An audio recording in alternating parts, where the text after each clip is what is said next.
ಮೊದಲಿಗೆ ನಮ್ಮ ಮಹಾವಿದ್ಯಾಲಯದ ನಾಮಾಂಕಿತ ದೊರೆಯಾದ ಶ್ರೀ ಶಿವಾನಂದ ಭಾರತಿ ಸ್ವಾಮೀಜಿಯವರನ್ನು ಮನದಲ್ಲಿ ಸ್ಮರಿಸುತ್ತಾ, ಆತ್ಮೀಯ ವಿದ್ಯಾರ್ಥಿ ಮಿತ್ರರೇ, ಶ್ರೀ ಶಿವಾನಂದ ಭಾರತಿ ಸ್ವತಂತ್ರ ಪದವಿ ಪೂರ್ವ ಮಹಾವಿದ್ಯಾಲಯ ಅಥಣಿ. ವಿದ್ಯಾರ್ಥಿ ಮಿತ್ರರೇ, ಈ ನಮ್ಮ ಮಹಾವಿದ್ಯಾಲಯದಲ್ಲಿ ವಿಭಿನ್ನ ವಿಷಯಗಳ ಆನ್ಲೈನ್ ತರಗತಿಗಳು ನಡೆಯುತ್ತಿದ್ದು, ಈ ದಿನ ದ್ವಿತೀಯ PUC ಸಮಾಜಶಾಸ್ತ್ರ ವಿಷಯದ ಕುರಿತು ತಿಳಿದುಕೊಳ್ಳೋಣ. ಅಧ್ಯಾಯ 1, ಭಾರತೀಯ ಸಮಾಜದ ನಿರ್ಮಾಣ ಮತ್ತು ಜನಸಂಖ್ಯಾಶಾಸ್ತ್ರ.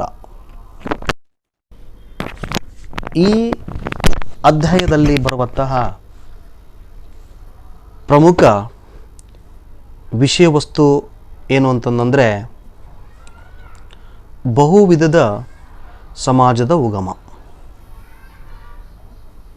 ವಿದ್ಯಾರ್ಥಿ ಮಿತ್ರರೇ,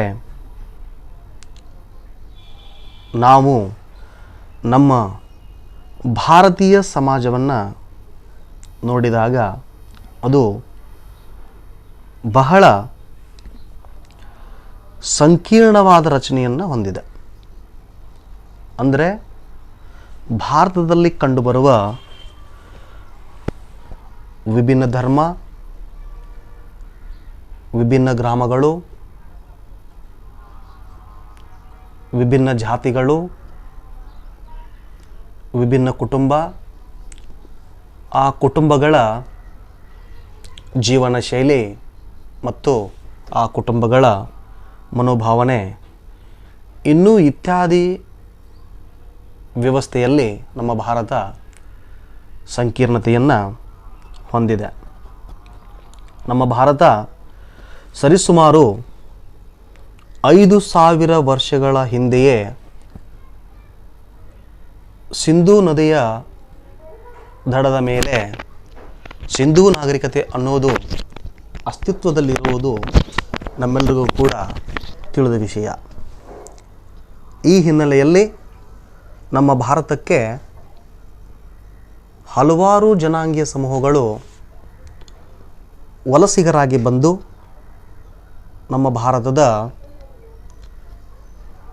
ಸಮೃದ್ಧಿಗೆ, ಕ್ರಿಯಾಶೀಲತೆಗೆ ಮತ್ತು ನಮ್ಮ ಭಾರತದ ವೈವಿಧ್ಯತೆಗೆ ಪ್ರಮುಖ ಕಾರಣರಾಗಿದ್ದಾರೆ. ನಮ್ಮ ಭಾರತದಲ್ಲಿ ಕಂಡುಬರುವ ಜನಸಮೂಹ ವಿಭಿನ್ನವಾದ ಜನಾಂಗೀಯ ಸಮೂಹಗಳಲ್ಲಿ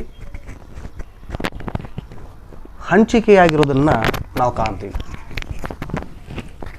ಇಂತಹ ಒಂದು ಜನಾಂಗೀಯ ಸಮೂಹದ ಬಗ್ಗೆ ಒಬ್ಬ ಶ್ರೇಷ್ಠ ಭೌತಿಕ ಮಾನವಶಾಸ್ತ್ರಜ್ಞರಾದ ಡಾಕ್ಟರ್ BS ಗುಹಾ ಅವರು ವೈಜ್ಞಾನಿಕವಾದಂತಹ ರೀತಿಯಲ್ಲಿ ಅಧ್ಯಯನ ಮಾಡಿ 6 ಜನಾಂಗೀಯ ಸಮೂಹಗಳನ್ನು ಗುರುತಿಸಿದ್ದಾರೆ. ಅವುಗಳಲ್ಲಿ ಬರುವಂತಹ ಮೊದಲನೆಯ ಜನಾಂಗೀಯ ಸಮೂಹ ನಿಗ್ರೋಟೋಗಳು, 2 ಪ್ರೋಟೋ ಆಸ್ಟ್ರಾಯ್ಡ್, 3 ಮಂಗೋಲಾಯ್ಡ್, 4 ಮೆಡಿಟೇರಿಯನ್, 5 ಪಶ್ಚಿಮ ಬ್ರಾಕಿಸೆಪಾಲರು, 6 ನಾರ್ಡಿಕರು. ವಿದ್ಯಾರ್ಥಿ ಮಿತ್ರರೇ,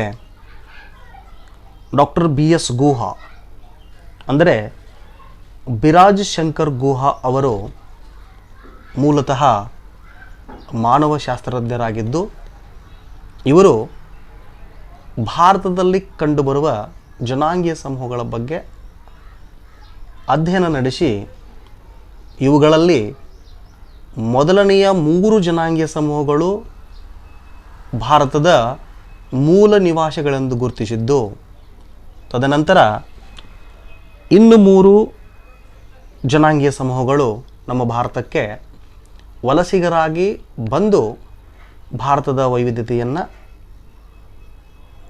ನಿರ್ಮಿಸಿದರೆಂಬುದನ್ನು ಡಾಕ್ಟರ್ BS ಗುಹಾ ಗುರುತಿಸಿದ್ದಾರೆ. ಇದರಲ್ಲಿ ಈಗಾಗಲೇ ಹೇಳಿದ ಹಾಗೆ ಬರುವಂತಹ ಜನಾಂಗೀಯ ಸಮೂಹ ನಿಗ್ರೋಟುಗಳು. ನಿಗ್ರೋಟುಗಳು ನಮ್ಮ ಭಾರತ ದೇಶದ ಅತ್ಯಂತ ಪ್ರಾಚೀನ ನಿವಾಸಿಗಳು. ಇವರು ನಮ್ಮ ಭಾರತದಲ್ಲಿ ಹಳೆಯ ಅಥವಾ ನಮ್ಮ ಭಾರತ ದೇಶದ ಮೂಲ ನಿವಾಸಿಗಳಂತ ನಾವು ಯಾರನ್ನ ಕರಿತಾ ಹೋಗ್ತೀವಪ್ಪ ಅಂತಂದರೆ ನಿಗ್ರೋಟುಗಳನ್ನು ಗುರುತಿಸ್ತಾ ಹೋಗ್ತೀವಿ. ಇವರು ನಮ್ಮ ಭಾರತದ ದಕ್ಷಿಣ ಭಾಗದ ಕಾಡಾರ, ಇರುಳ, ಪನಿಯನ್ ಮತ್ತು ಅಂಡಮಾನ್ ದ್ವೀಪದ ಓಂಘೆ ಮತ್ತು ಜಾರ್ವ ಜನಸಮೂಹದಲ್ಲಿ ಈ ನಿಗ್ರೋಟುಗಳ ಲಕ್ಷಣಗಳು ಕಂಡುಬರುತ್ತವೆ. ಅಲ್ಲದೆ ಉತ್ತರ ಭಾಗದ ಅಂಗಾಮಿ ನಾಗಾ ಜನಸಮೂಹ ಮತ್ತು ಬಡಿಗ ಬುಡಕಟ್ಟು ಸಮೂಹದಲ್ಲಿ ಈ ನಿಗ್ರೋಟುಗಳ ಲಕ್ಷಣಗಳು ಕಂಡುಬರೋದನ್ನು ನಾವು ಕಾಣ್ತೀವಿ. ಇನ್ನು ಎರಡನೇದಾಗಿ ಬರುವಂತಹ ಜನಾಂಗೀಯ ಸಮೂಹ ಪ್ರೋಟೋ ಆಸ್ಟ್ರಾಯ್ಡ್. ಈ ಪ್ರೋಟೋ ಆಸ್ಟ್ರಾಯ್ಡ್ ಜನಸಮೂಹ ಭಾರತದಲ್ಲಿ ಸಂಖ್ಯಾತ್ಮಕವಾಗಿ ಮಹತ್ವಪೂರ್ಣವಾದದ್ದು, ಜೊತೆಗೆ ಭಾರತದಲ್ಲಿ ಸಂಖ್ಯಾತ್ಮಕವಾಗಿ ಹೆಚ್ಚಿನ ಪ್ರಮಾಣದಲ್ಲಿ ಈ ಜನಸಮೂಹ ಕಂಡುಬರುತ್ತದೆ. ಇವರು ನಮ್ಮ ಭಾರತದ ಮಧ್ಯಭಾಗದ ನಿವಾಸಿಗಳಾಗಿದ್ದು ಸಂತಾಲರು, ಮುಂಡ, ಗೊಂಡ, ಬಿಲ್ಲ ಮತ್ತು ಕೈಗಾ ಎಂಬ ಬುಡಕಟ್ಟು ಸಮೂಹಗಳಲ್ಲಿ ಈ ಪ್ರೋಟೋ ಆಸ್ಟ್ರಾಯ್ಡ್ ಜನರ ಲಕ್ಷಣಗಳು ಕಂಡುಬರುತ್ತವೆ. ಈ ಜನಸಮೂಹ ಅತ್ಯಂತ ಹಿಂದುಳಿದ ವರ್ಗದವರಾಗಿದ್ದು, ಹಿಂದುಳಿದ ಜನಾಂಗೀಯ ಸಮೂಹವಾಗಿದ್ದು, ಇವರನ್ನು ಇಂಡೋ ಆರ್ಯನ್ನರು ದಾಸ, ದಶು ಮತ್ತು ನಿಷೇಧ ಎಂಬ ಅವಹೇಳನಕಾರಿ ಪದಗಳಿಂದ ಈ ಪ್ರೋಟೋ ಆಸ್ಟ್ರಾಯ್ಡ್ ಜನಸಮೂಹವನ್ನು ಕರಿತಾ ಇದ್ದರು. ಹಾಗೆಯೇ ಮೂರನೇದಾಗಿ ಬರುವಂತಹ ಜನಾಂಗೀಯ ಸಮೂಹ ಮಂಗೋಲಾಯ್ಡ್. ಈ ಮಂಗೋಲಾಯ್ಡ್ ಜನಸಮೂಹ ಪ್ರಮುಖವಾಗಿ 2 ಪ್ರಕಾರಗಳಲ್ಲಿ ಏನು ಮಾಡ್ತೀವಪ್ಪ ಅಂದ್ರೆ ನಾವು ಗುರುತಿಸ್ತಾ ಹೋಗ್ತೀವಿ. ಒಂದು ಪಾಲಿಯೋ ಮಂಗೋಲಾಯ್ಡ್, ಇನ್ನೊಂದು ಟಿಬೆಟೋ ಮಂಗೋಲಾಯ್ಡ್. ಒಂದು ಪಾಲಿಯೋ ಮಂಗೋಲಾಯ್ಡ್, ಇನ್ನೊಂದು ಟಿಬೆಟೋ ಮಂಗೋಲಾಯ್ಡ್. ಇವರು ಹಿಮಾಲಯ ಪ್ರಾಂತದ ಮತ್ತು ಭಾರತದ ಈಶಾನ್ಯ ಭಾಗಗಳಲ್ಲಿ ಈ ಮಂಗೋಲಾಯ್ಡ್ ಜನಸಮೂಹ ಕಂಡುಬರುತ್ತದೆ.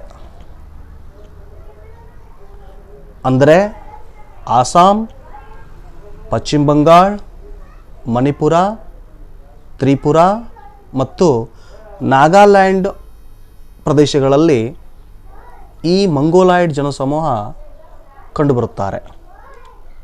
ಇವರ ಲಕ್ಷಣಗಳು ಅಂದರೆ ಇವರ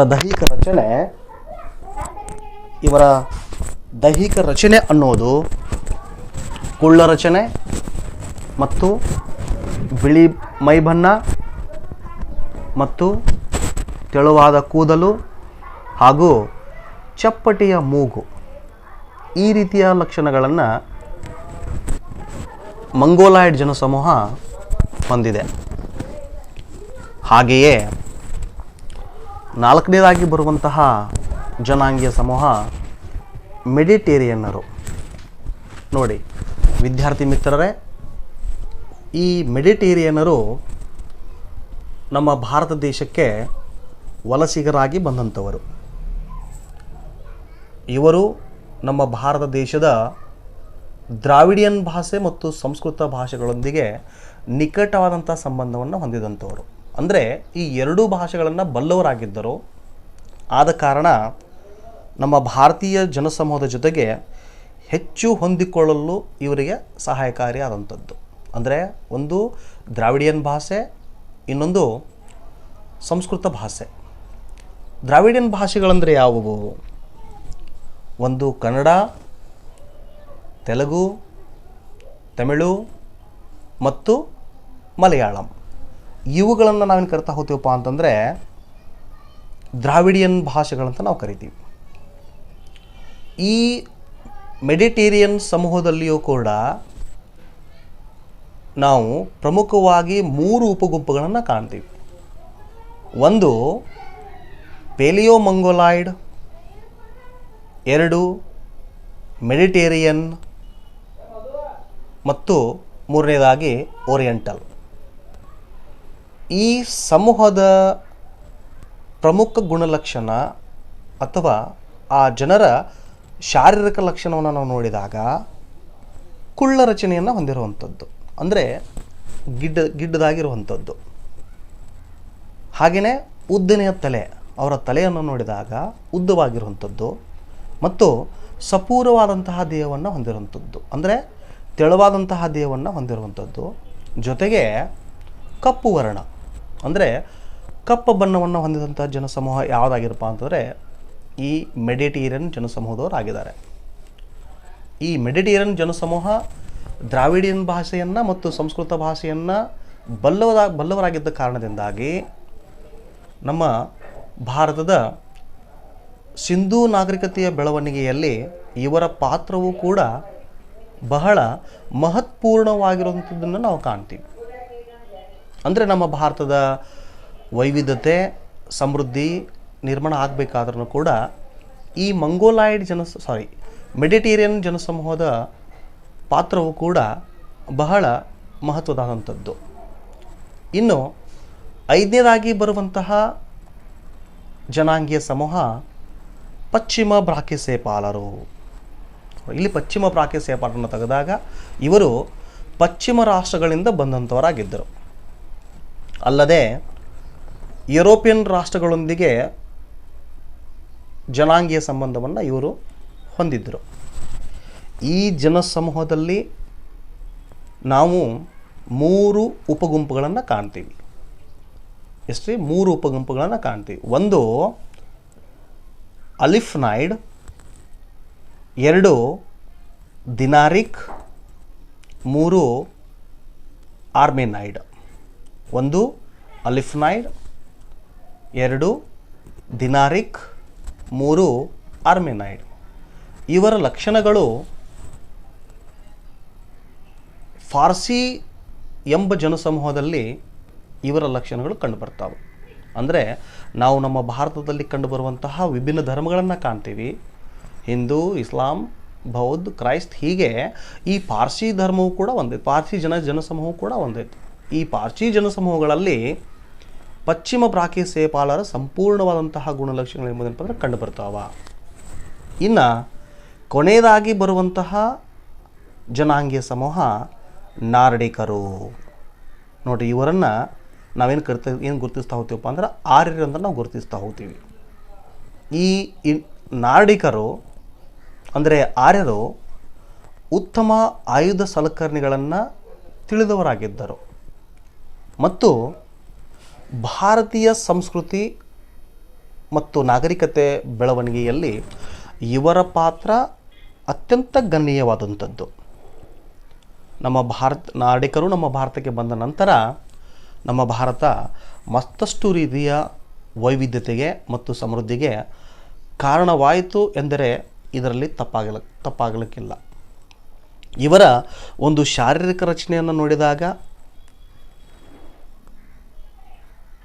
ಎತ್ತರ ಶರೀರ, ಬಿಳಿ ಮೈಬಣ್ಣ,